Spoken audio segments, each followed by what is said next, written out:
Oi boys, welcome back to another video on the channel. Today we got something a little different, and to kick off the regular season of the NRL, which begins in a couple of days, we'll be doing a little NRL 2021 ladder prediction in the form of a tier list. And I just want to give props to the boy Mr. Luke. I was watching his prediction and it looked really fun, so let's get into it, yeah? Alright, so let's start with the very bottom here. Contenders for the wooden spoon. I think everyone's favourite heading into the 2021 season, and who I'm leaning towards as well are the St. George Illawarra Dragons, so we'll go ahead and chuck them in there. The only other team I don't see really winning many games this season, and it pains me to say this, are the Brisbane Broncos, but will they lose more games than the Dragons? Man, it's hard to tell, but these two are definitely the two frontrunners for the wooden spoon, I think. I don't think the Broncos will get it twice in a row, surely not. I have to say it, I reckon Kevin Walters' coaching ability is definitely questionable. Actually, we'll chuck a third team in here. We'll go ahead and chuck the Sharks in here, as I do think they're another team that I don't see winning many games this year as well. So yeah, your wooden spoon contenders, for me at least, are the St. George Illawarra Dragons, the Brisbane Broncos, and the Cronulla Sharks. Since this is a ladder prediction, we'll go ahead and chuck them in order. We'll do it like this. Oh, we'll do it in descending order actually, so wooden spooners. 15th will go the Broncos. Just too many question marks heading into the season. 14th will go Sharks without Johnson. The next tier, which is below average, this one's a bit of a toughie here. I think first and foremost, without Trbojevic to start the season, we'll go ahead and do this. Chuck Manly in here. Below average. Man, boys, this is a lot harder than I thought it would be. Below average, I kind of got, I want to say the Cowboys, but I think they'll do alright this season. I want to chuck the Knights in here for below average. I've got them just ahead of the Sea Eagles. Maybe the Bulldogs, another below average. Alright, this is what I'm working with so far, boys. We got 16, wooden spoon, 15, 14, 13. Yeah, we'll keep the Sea Eagles there. Knights.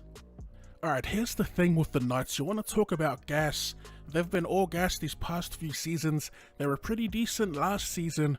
Let me go ahead and check their recruitment out. I don't really like the way they've built around Kalyn Ponga. I mean, they did pick up Brazil. Blake Green, when he returns, he'd be a hectic foil for Mitchell Pearce. Other than that, yeah, I don't see them doing that well this season. I've got to say, I think I'll keep them there. I'll keep them at 12. The Canterbury-Bankstown Bulldogs. I actually like their coach. I'm sort of teetering between fringe and below average, but I'll keep them in at 11th, and I think we'll lock the below average tier. I think we'll lock it right here. So we've got at 13th, Manly-Warringah Sea Eagles. 12th, we got the Newcastle Knights. Actually, you know what? I want to chuck a quick one here. Another below average team, I think, the North Queensland Cowboys. Let's go ahead and throw them right here. That's a huge difference, but we'll chuck them here in at 13th, 12th, Manly-Warringah, 11th, Newcastle, and 10th, the Canterbury-Bankstown Bulldogs. I really like Barrett. We'll move them up here. We'll move them into the fringes. Alright, so the fringes, the sides that'll just miss out of the top 8. First up, we got the Dogs here. Like I said, I like the look of the Dogs this year, and just the inclusion of Trent Barrett, who apparently had a huge role or a huge part in the success of the Penrith Panthers. We got one more spot here in the fringes.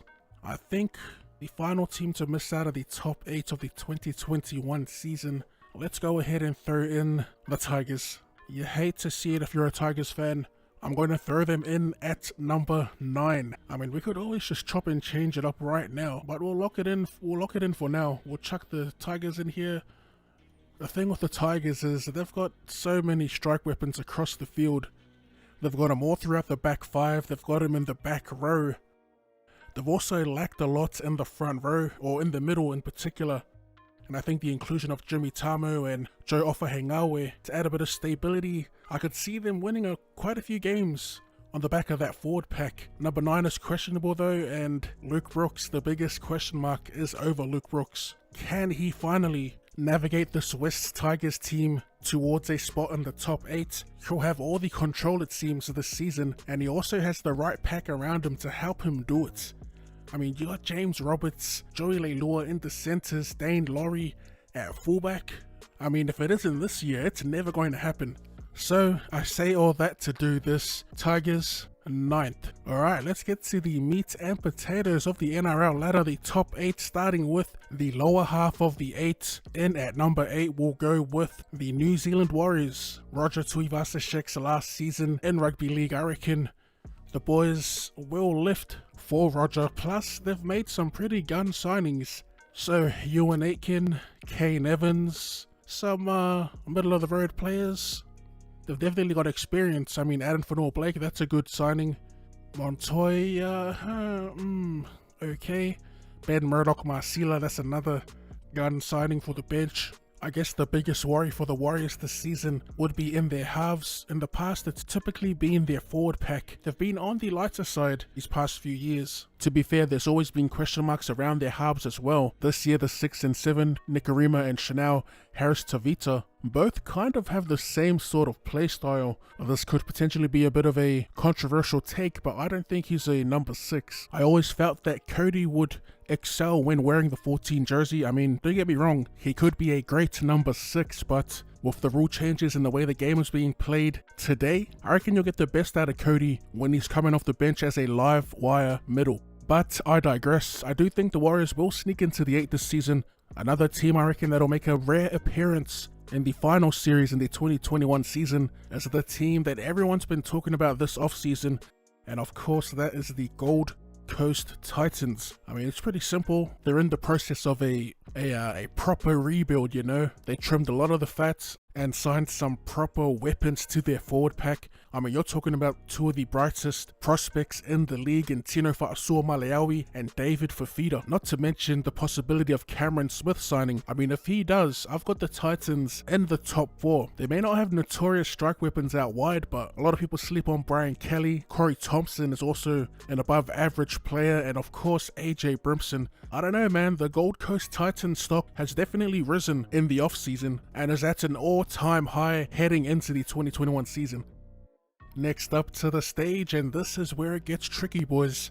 Number 6. We'll be going through it right now. I know Para, a lot of people have Para in their top 4, but I think I'll go ahead and throw Para in at number 6. In terms of recruitment, there aren't really big name signings, but that could be a bit of a blessing in disguise, as the core playing group that did have a great season last year will somewhat remain intact. So yeah, I do have them in the 8. Unfortunately, not as high as they finished last season, closing out the bottom half of the 8. In at number 5, we're going to chuck in, I was going to throw in the Raiders, but I think we'll go with the Sydney Roosters here to miss out on the top 4. Look, they're a damn good team. They're a solid unit, and with Radley back in the fold, I do see them doing quite well this season. However, they do have an aging pack. There's also been question marks around their playmakers. Everyone was wondering who was going to play the 7, and for me, I always thought that Luke Keary would eventually transition into a open field playmaker. I mean, if you've downloaded my rosters on the game, you'd know that that's what I think would happen. I think Lamb would slot into the 6. I've just gone ahead and quickly checked the team lists, and they do have Keary starting the season off in the 7, which is good to see. Obviously, no Cordner for the first half of the season, but the Chooks do have the depth to cover a player like Boyd Cordner. Not as good as Boyd, but the depth is there. I'd be keeping a close eye on Luke Keary though. Alright boys, we are at the home stretch, the top 4. And then at number 4, we'll go ahead and throw in the Milk in at number 4. I think that'll be one better than last season, but yeah man, I see them doing some big things this season, with Big Papa leading the forward pack and a quality rake in Hodgson. Knock on wood, he does remain fit for the whole season. They're going to be a force to be reckoned with. Their playing style, they're like the new Cronulla, you know. They absolutely love to drag their opponents into the trenches and aren't afraid to slug it out. It's definitely a grueling play style, and one that's hard to get consistent back-to-back high-quality performances from their forward pack. I mean, it's really a toss-up 4th and 5th between the Raiders and Roosters, but we'll keep the Raiders here in the top 4. I actually want to revisit the other tiers real quick, but we'll wait until we finalize the top 4 Alright, so in at number 3, I'm going to throw in, we'll go with the Cameron Smithless Melbourne Storm.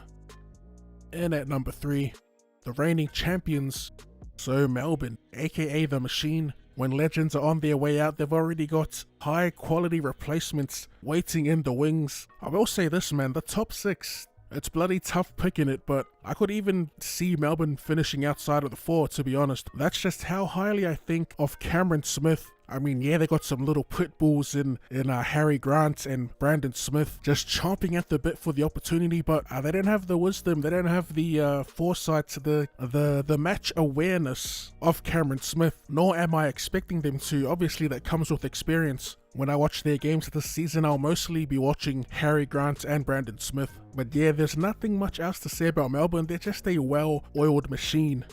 Alright, so finishing the regular season in second place, we are going to chuck in the South Sydney Rabbitohs, which means I reckon the Penrith Panthers will once again take out the minor premiership. But first, the Bunnies. There's been so much talk of the Bunnies this season, man. Everyone's saying that this is their year. You know, Bennett last year, on paper at least, it's one of the best looking squads. They've signed Josh Mansour, Benji Marshall, who many are tipping to don the 14 jersey. They also signed Jacob Hurst and also Jai Arrow. Man, this team is stacked. I'm keen to see where they put Jai Arrow. I mean, we could quickly check on my phone here, and they do have him on the bench, which is, man, that's what a player to have coming off the bench. And they've also chucked Marshall in the 14. That's awesome to see. Like I said, the 14 has been a pivotal role in the modern game, but their back 5, man, Campbell Graham, Mansour, Dane Gagai, Alex Johnston, and also Latrell Mitchell, who is coming to his own in fullback. I mean, we haven't even touched on the halves or the starting forward pack, mate. This team, easily the team to beat. I say all that to say that I don't have them as minor premiers. I guess that would make the Panthers the team to beat, as I do have them going back to back with minor premierships. I mean, one word to describe them would be consistent. You know, they went on that huge winning streak last year. I reckon they can do that again. I don't think it'll be record breaking, but with the target on their back, I think they'll be relishing in the challenge. You know, they're a young, rambunctious, eager, and if they were hungry last season, I'd say they're even more hungry this season, you know? I mean, imagine going on that record-breaking winning streak only to lose the one that really counted. There is plenty of motivation, plenty of fuel. Honestly, the real question is, how will these young boys that just signed some huge contracts, how would they play this season? Because judging by what we've seen in the past, when young dudes sign some lucrative contracts, they tend to take their foot off the gas. Not saying all of them do, but those boys would be the ones I'd be keeping an eye on this season. I don't think there'd be much changes though, honestly. I think they'll be just as aggressive, just as boisterous. I mean, they're one of the most hated teams, I'd say. They're probably the villains of the league, the bad boys of the league. But I've got to be honest, bro, I'm a fan of that energy that they do bring. It's a necessary evil to have in the league. Alright, so like I said, I did want to make a few changes. We'll go ahead and do those real quick. Alright, so we'll start from the bottom. I want to keep this the same. I do want to move the Sharks though. I reckon move them up one to below average. I think the Cowboys need to be up a little as well. And the Knights and the fringes. So yeah, 1 to 6 is pretty much solidified. The Titans, man, it's a tough one for 7 and 8. I could see any of these 3 teams cracking the 8. I can't, however, see my own team, the Brisbane Broncos, getting anywhere near the 8 this season, which is sad to say. I do think Anthony Milford, though, will have one of his better seasons, if that's anything to go by. Man, those Cowboys are staring at me, man. I kind of want to move them into the fringes, as well as Manly. Knights, they've been building well over the years. I know I said I don't like how they've built around Ponga, but they have been improving. So we'll move the Knights. Actually, we'll push them to 9. Tigers at 10. I'm still not too happy with the layouts. I think I'm being a bit generous with the Bulldogs here. We'll go ahead and drop them to below average. They are still currently rebuilding. I think Manly, when they get Turbo back, will definitely be around here. The Sharks have plenty of weapons, but not enough direction, so we'll move them up a bit. I could honestly sit here all day and talk about this and just continually move teams up and down the ladder, but we'll lock it in here, boys. For the minor premiers, I've gone with Penrith, the rest of the top 4, the Rabbitohs, Storm and the Raiders.